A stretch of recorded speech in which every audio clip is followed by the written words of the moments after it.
Welcome to Chillin' 101. We hope this video helps. You start by cleaning the file, delete hidden assets and unused materials so the exporter has less to pack. Once done, apply scale and rotation with control, plus it to prevent unexpected transforms in the GLB. Make sure UVs are non-overlapping for atlasing later. Convert procedural textures to bitmap at 1024 or 512 pixels.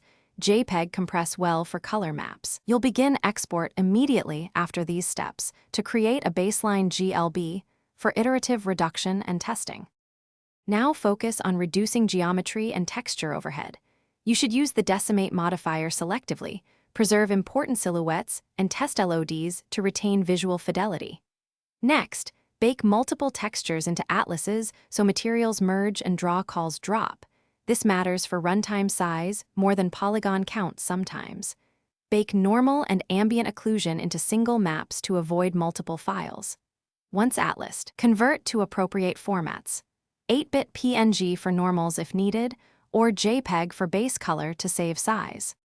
For the final export, choose GLTF binary, GLB, and enable Draco compression to shrink geometry. Make sure to export only selected objects and pack external textures if needed.